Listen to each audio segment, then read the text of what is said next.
इय्याक नअबुदु व इय्याक नस्तईन।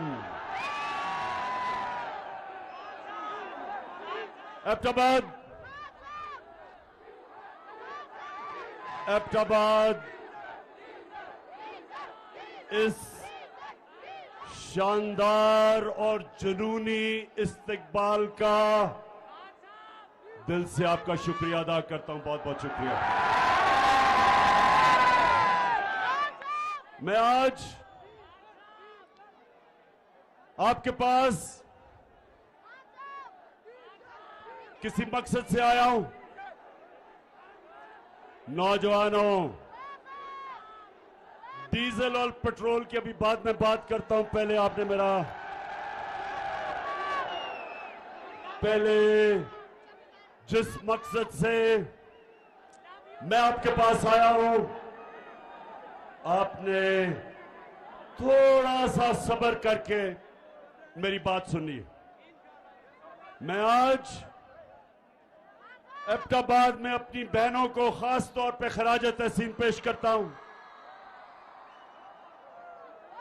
कि हमारे मुखालिफ वो ये कहते हैं कि गर्मी बहुत ज्यादा होगी, लोग नहीं निकलेंगे इस्लामाबाद में। ये मेरे बहादुर नौजवानों के लिए तो खैर गर्मी कुछ नहीं है, हमारी बहनों के लिए भी गर्मी कुछ नहीं है। इंशाअल्लाह कोशिश तो इंसान करता है, कामयाबी अल्लाह देता है, लेकिन ये मेरा ईमान है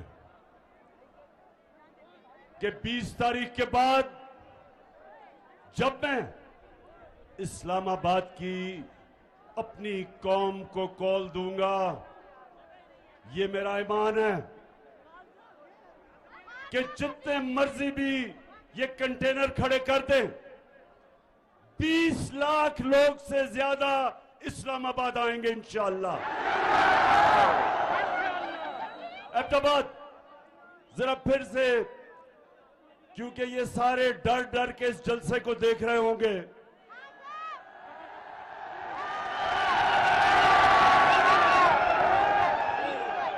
एक तो ये रहा कि आपकी तादाद कितनी ज्यादा और जिस तरह गर्मी में जुड़ के आप सब खड़े हैं, लेकिन दूसरा जो इनको खौफ है वो आपके जुनून का खौफ है। इस्लामाबाद में एक इंसानों का जुनून आने वाला है और एक आवाज होगी इस्लामाबाद में कि हमें हकीकी आजादी चाहिए, हमें इंपोर्टेड हुकूमत नामंजूर। इंपोर्टेड हुकूमत, ये एबटाबाद, ये आपका जुनून वो नहीं होना है जो होना चाहिए। इंपोर्टेड हुकूमत किसी सूरत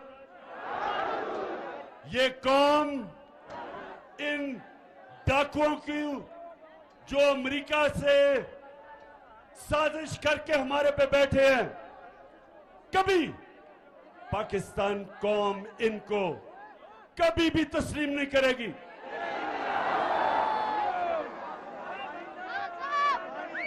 एबटाबाद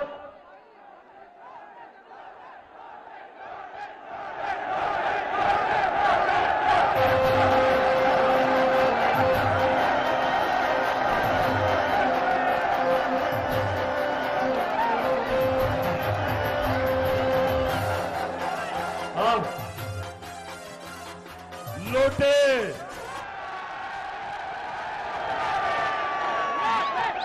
जहां तक मेरी गिनती है, पख्तूनख्वा में से तो सिर्फ एक लोटा निकला है, और जहां तक मुझे बताया गया, अभी तक वो लोटा पेशावर आने की उसने जुर्रत नहीं की। इंशाअल्लाह जिधर भी ये लौटे जाएंगे पाकिस्तान में, जिधर भी जाएंगे इनको 2 नारे लगेंगे। 2 नारे क्या हैं?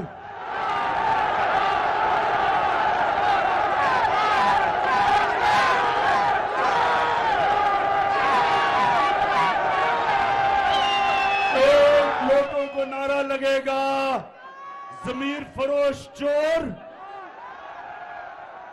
और दूसरा नारा लगेगा गद्दार। जिधर भी ये जाएंगे इनको पता नहीं कि ये 2022 का पाकिस्तान, इसमें हमारे नौजवानों में शऊर है, कौम बेदार है। बड़े तो छोड़ो, स्कूल के बच्चों को भी पता है कि लोटा क्या होता है। इन्होंने एक अमरीकी साजिश का हिस्सा बनके,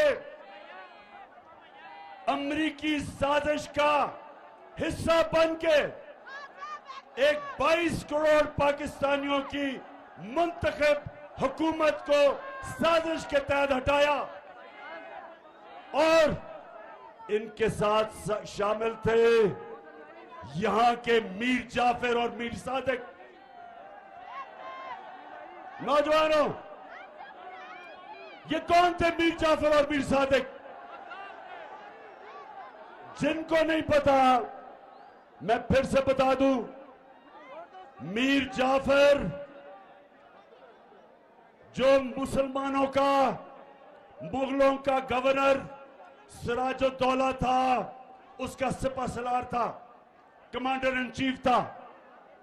उसने अंग्रेजों के साथ मिलके गद्दारी की सिराजुद्दौला से, मुसलमानों से। अंग्रेज जीते, अंग्रेजों ने बंगाल, जो मुगलों का सबसे अमीर सूबा था, सबसे ज्यादा पैसा बंगाल से आता था, वो सूबे को मीर जाफर की वजह से अंग्रेजों के गुलामी में गया और उसी जो सबसे अमीर सूबा था वहां कहत पड़े। अंग्रेजों ने इतना लूटा कि लाखों लोग भूख से मर गए वहां। और जब अंग्रेज गया 200 साल बाद, तो वो बंगाल हिंदुस्तान का सबसे गरीब सूबा बन गया। और मीर सादिक वो था जिसने टीपू सुल्तान से आखिर में जाके अंग्रेजों के साथ मिलके गद्दारी की और टीपू सुल्तान की शहादत हुई। और मैसूर, जो टीपू सुल्तान की सल्तनत थी, अंग्रेजों की गुलामी में चली गई। ये गद्दारों ने आज ये किया पाकिस्तान से कि पाकिस्तान का प्राइम मिनिस्टर जो किसी से बुरे ताल्लुकात नहीं चाहता, जो किसी के मुल्क के खिलाफ नहीं है, सबसे दोस्ती चाहता है, लेकिन जो चाहता था कि हमारी फॉरेन पॉलिसी हमारे लोगों के मफादात की तहफ़्फ़ुज़ करे, हिफाजत करे, हम अपने लोगों को किसी मुल्क के लिए कुर्बान ना करें। जिस तरह अंग्रेजों, अमेरिकनों के साथ मिलके हमने जो उनकी जंग लड़ी, 80,000 पाकिस्तानियों की कुर्बानी दी गई, हमारा कबायली इलाका उजड़ गया, 100 अरब डॉलर से ज्यादा हमारे मुल्क को नुकसान हुआ। मैं कभी इस तरह की फॉरेन पॉलिसी मानने के लिए नहीं तैयार था। मैं कभी अमेरिकनों को पाकिस्तान में बेसिस देने के लिए तैयार नहीं था। मैं कभी अमेरिका की जंग में शामिल होने के लिए तैयार नहीं था। मैं रूस से, अगर मैं रूस गया तो मैं चाहता था, और हमारी बात चल रही थी रूस से, कि 30% कम कीमत पे रूस हमें तेल दे ताकि मैं अपने लोगों के लिए पेट्रोल और फजल रहमान को सस्ता करूं।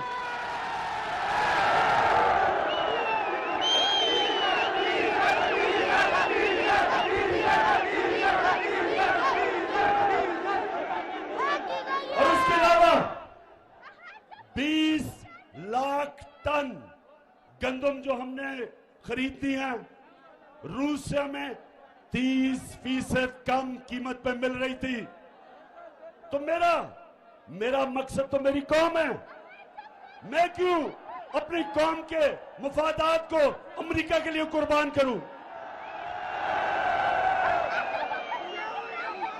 तो एबटाबाद के लोगों, मेरे पाकिस्तानियों, उनको इस तरह का अमेरिकनों को प्राइम मिनिस्टर नहीं चाहिए था। वो चाहते थे कि मुशर्रफ की तरह सरबराह हो, एक ही टेलीफोन की धमकी में चारों निशाने चित और उनकी जंग में शामिल कर दिया। वो चाहते थे कि चेरी ब्लॉसम जूते पॉलिश करने वाला जो कहे, उसने क्या कहा कि बेगर्स आर नॉट चूजर्स। मतलब ये कि जो हम तो बेकारी हैं, इसलिए हमें अमेरिका की गुलामी करनी पड़ेगी। शहबाज शरीफ, तुम बेकारी हो, तुम गुलाम हो, तुम बुज़दिल हो, तुम डाकू हो। तुम्हारी चोरी का पैसा बाहर पड़ा हुआ है और अपने पैसे को, अपने चोरी के पैसे की और अपने भाई के और अपने खानदान के चोरी के पैसे को बचाने के लिए आपने, अगर आप समझते हैं कि हम आपके खातिर अमेरिका की गुलामी करेंगे, किसी गलतफहमी में ना रहो। ये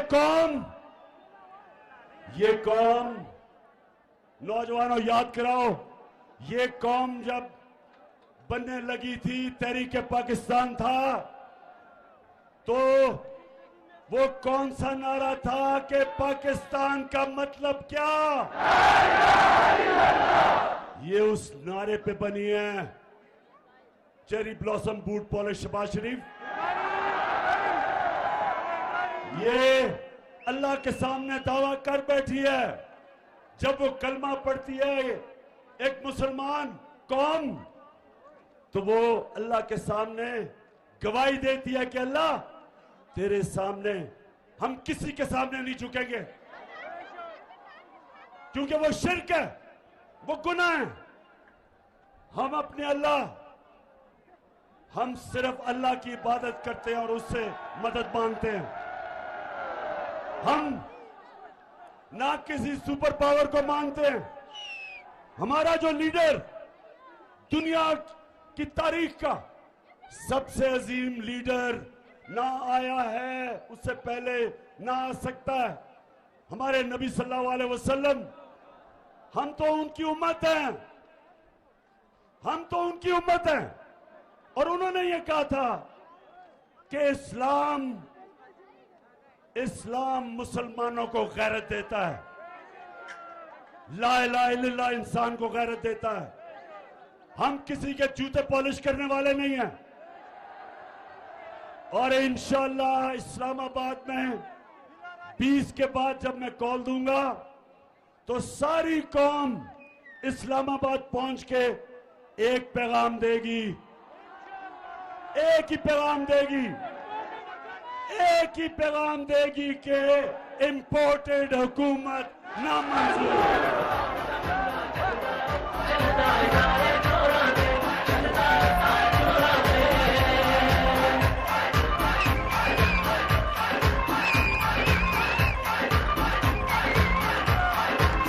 मच्छे रंग देगा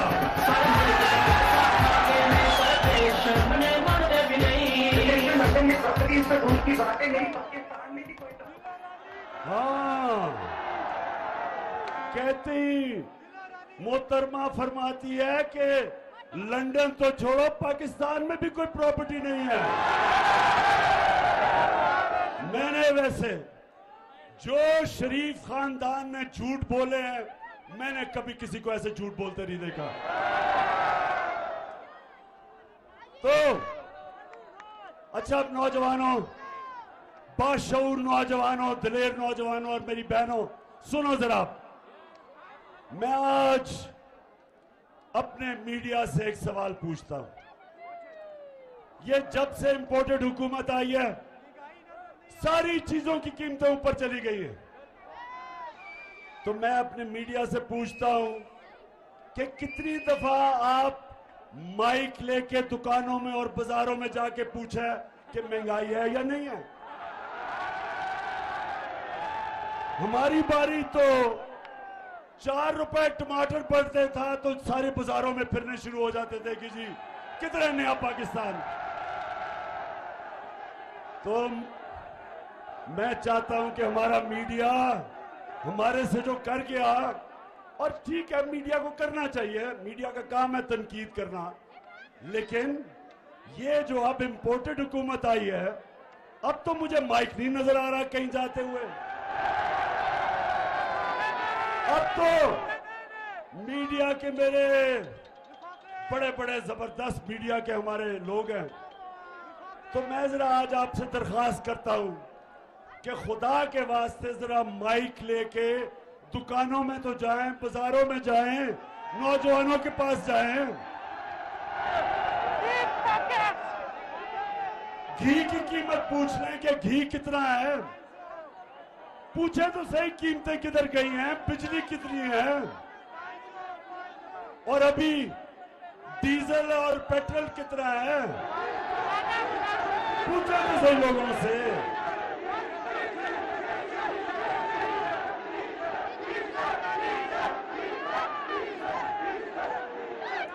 नौजवानों सुने जरा, जब ये जरा सुने, ईरान में मैं जरा आपकी तरबियत भी करता जाऊं, तारीख का भी बताता जाऊं, ताकि आप में और शऊर आए। सोशल मीडिया ने वैसे ही आप में शऊर पैदा कर दिया। ईरान में 1954 के करीब, सुने जरा, एक उनका बड़ा तकड़ा इलेक्टेड प्राइम मिनिस्टर आया, उसका नाम मुसद्दक था। मुसद्दक इलेक्ट होके आया ईरान में।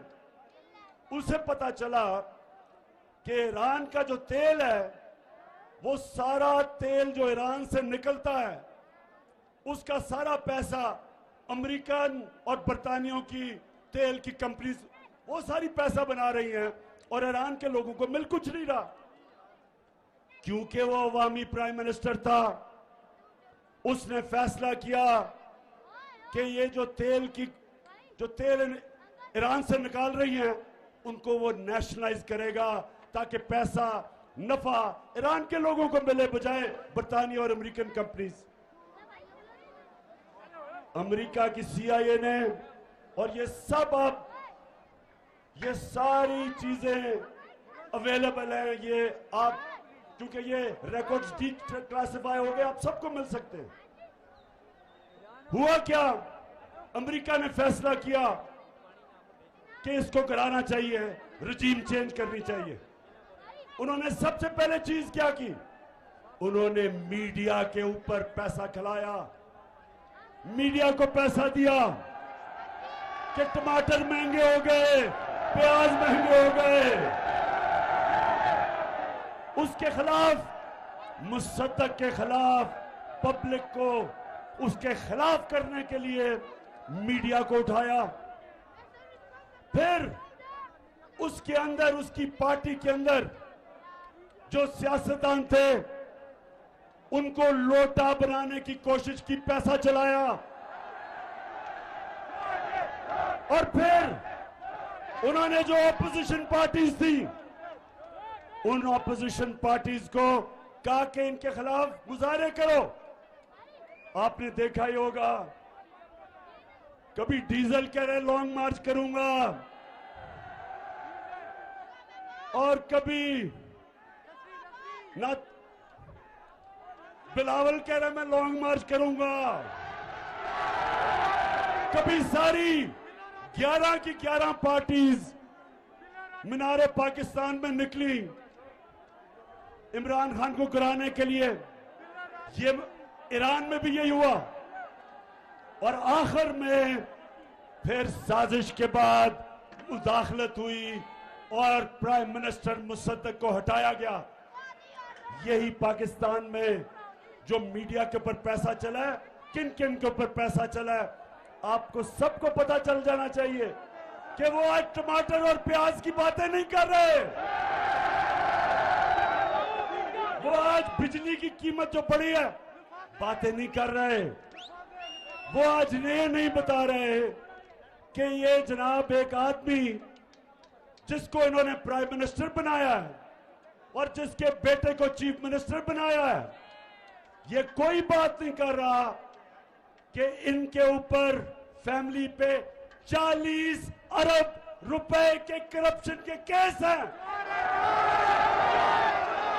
16 अरब FIA के अंदर इनके नौकरों के नाम पे पैसे पकड़े हैं, जिसमें आपने सुना होगा मकसूद चपरासी का, जिसको बाहर भिजवा दिया। 375 करोड़ रुपए एक चपरासी के अकाउंट से निकले हैं। ये FIA का केस है। और आते साथ ही चेरी ब्लॉसम बूट पॉलिश ने FIA का वो सारे लोग जिन्होंने तफ्तीश की थी उनको निकाला इसने, उनसे इंतकाम कि कैसे तुम्हारी जरूरत है कि मेरे खिलाफ तुमने तफ्तीश की। कहीं नौजवानों, दुनिया में कहीं ये नहीं होता।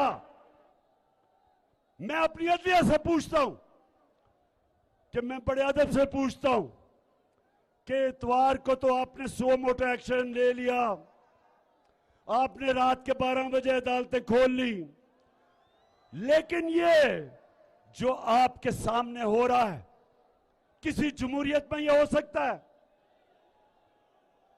कि FIA में 16 अरब रुपए के केसेस, डाका 1600 करोड़ रुपए का ये बाप और शहबाज शरीफ और उसके बेटों पे, और आप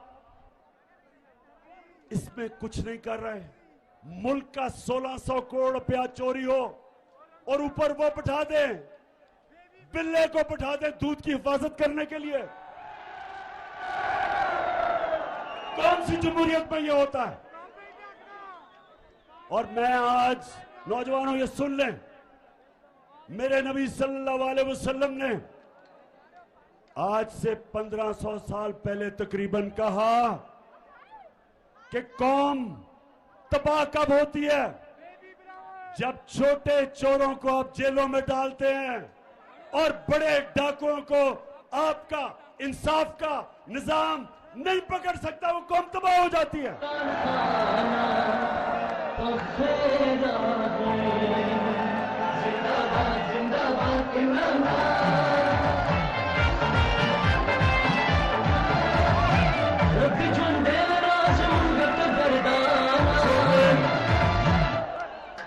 अब देखें, अब जरा नौजवानों जरा सुने, हमारे नबी सल्लल्लाहु अलैहि वसल्लम जिन्होंने मदीना की रियासत बना के एक ऐसी मिसाली रियासत बनाई कि कई सौ सदियों तक, कई सौ साल तक मुसलमान दुनिया की इमामत की उन्होंने, तो उन्होंने जब ये कहा कि छोटे चोरों को जब जेल में डालते हो और बड़े डाकुओं को आपका निजाम नहीं पकड़ सकता, कौम तबाह हो जाती है। छोटे चोर साइकिल चोरी करेगा, भैंस चोरी करेगा, मोटरसाइकिल चोरी करेगा, हाँ मुल्क में तो मुश्किल पड़ेगी, लेकिन कौम नहीं तबाह होगी। कौम तब तबाह होगी जब अरबों रुपया मुल्क से चोरी करके, और जब आप अरबों रुपया चोरी करते हैं आप बिस्तर के नीचे नहीं रख सकते, आप बैंक में नहीं डाल सकते, आपको मुल्क से बाहर भेजना पड़ता है। और जब अब मुल्क से पैसा बाहर भेजते हैं, डॉलर लेते हैं, जब डॉलर खरीद के मुल्क से पैसा बाहर भेजते हैं, डॉलर की कमी होती है। जब डॉलर कम होता है तो रुपया गिर जाता है, डॉलर ऊपर चला जाता है, रुपया नीचे। जब रुपया गिरता है, और जैसे ये आए हैं रुपया गिरना शुरू हो गया। जब रुपया गिरता है नौजवानों, तो महंगाई होती है, सब चीज महंगी हो जाती है, गुर्बत होती है, मुल्क तबाही की तरफ चला जाता है। आज एक एक दुनिया में मुल्क जो गरीब है, उन सारे मुल्कों पे एक चीज है, उनके पैसे वाले लोग पैसा चोरी करके मुल्क से बाहर लेके जाते हैं और उनका इंसाफ का निजाम उनको नहीं पकड़ सकता।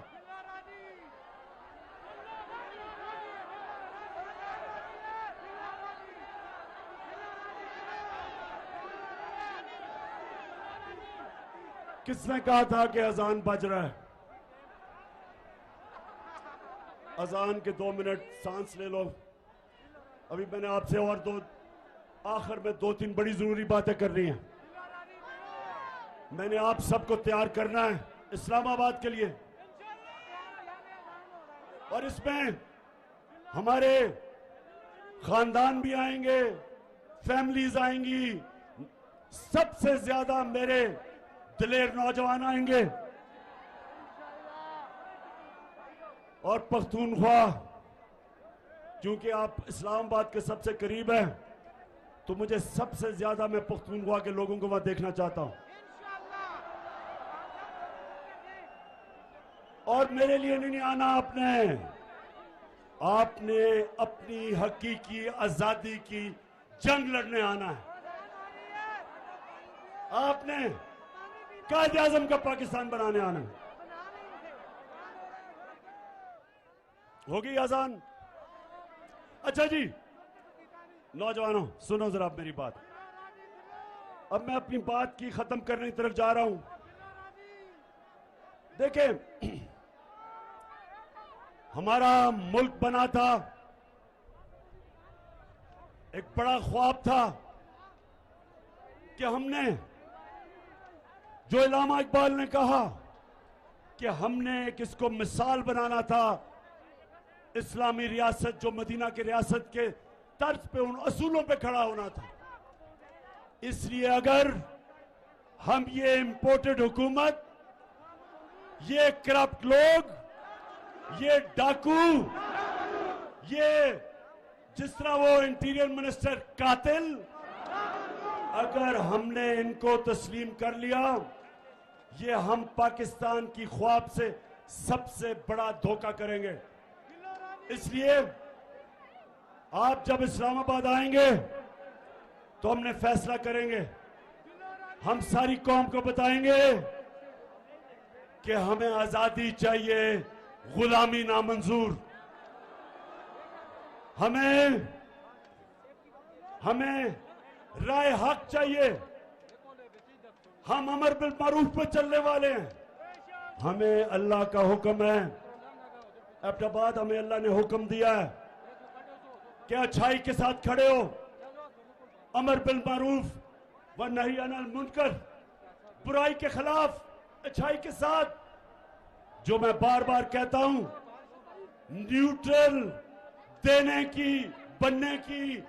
न्यूट्रल बनने की अल्लाह ने हमें इजाजत नहीं दी।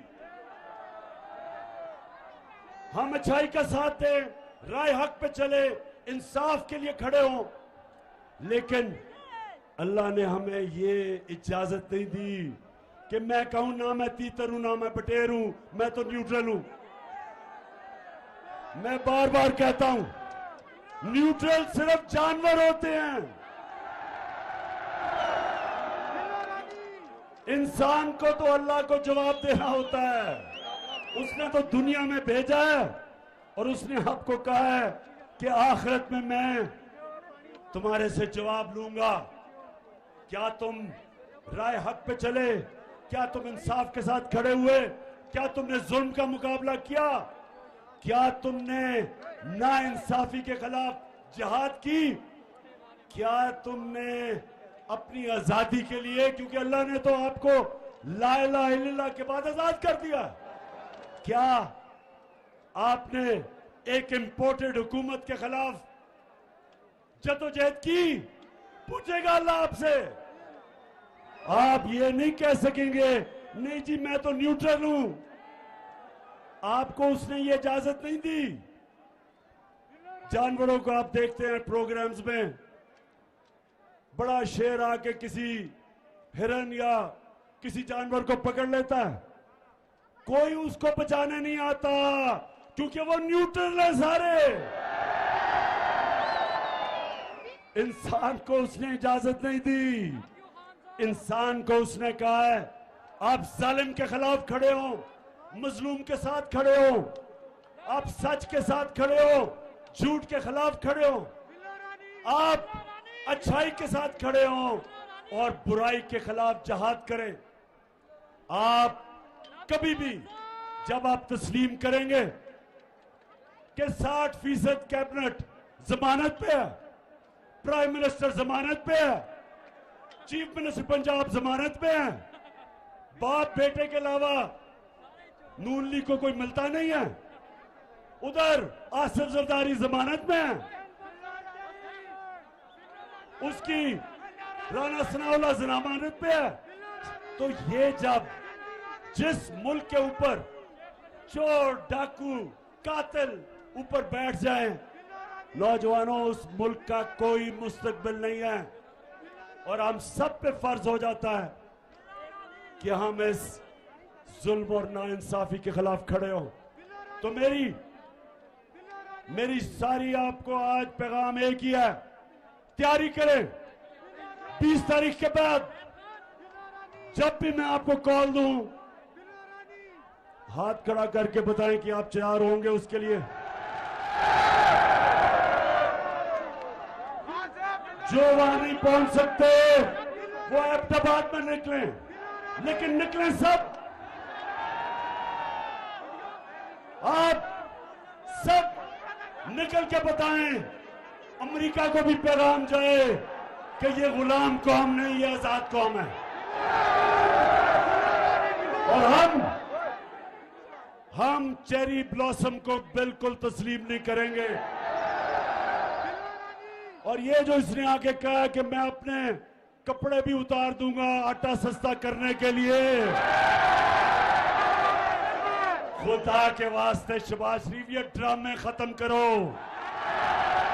तुम्हें लोग पहचान गए हैं, वो ऊंची बड़ी बड़ी हैट पहन के कभी किधर पड़ रहा है, वो ड्रामे कर रहा है कि मैं अपनी कपड़े उतार दूंगा। शहबाज शरीफ खुदा के वास्ते कपड़े ना उतारना, हम खौफ से मर जाएंगे।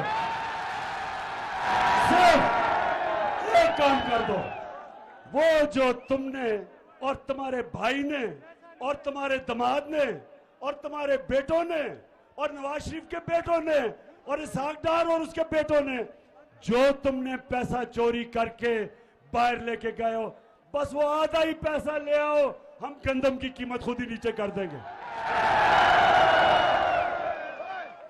ड्रामों का टाइम चला गया शहबाज। ये सोशल मीडिया का जमाना है, हर रोज या तुम्हारा झूठ पकड़ा जाता है, जहां वो मरियम का झूठ पकड़ा जाता है। जलसा किया अभी पिछले दिनों में किधर पिंडी गेप में, 4 बजे जलसा था, कोई लोग ही ना निकले, फिर बड़ी दूर दूर से लोगों को लाके अंधेरे में जलसा करके और झूठ का पुलंदा कि मेरी पाकिस्तान तो इंग्लैंड तो छोड़ो, पाकिस्तान में भी कोई प्रॉपर्टी नहीं है। अच्छा, अब आखिर में एबटाबाद बाप का मैं शुक्रिया अदा करना चाहता हूं, जिस तरह आपने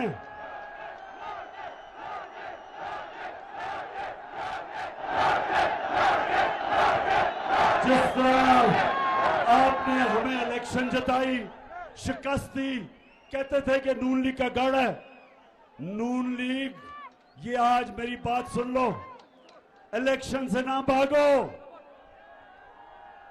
जब भी इलेक्शन होगा, तुम समझते हो कि तुम अब सेंट्रल पंजाब में रह गए हो, तुम्हें सेंट्रल पंजाब में भी अब छुपने की जगह नहीं मिलेगी,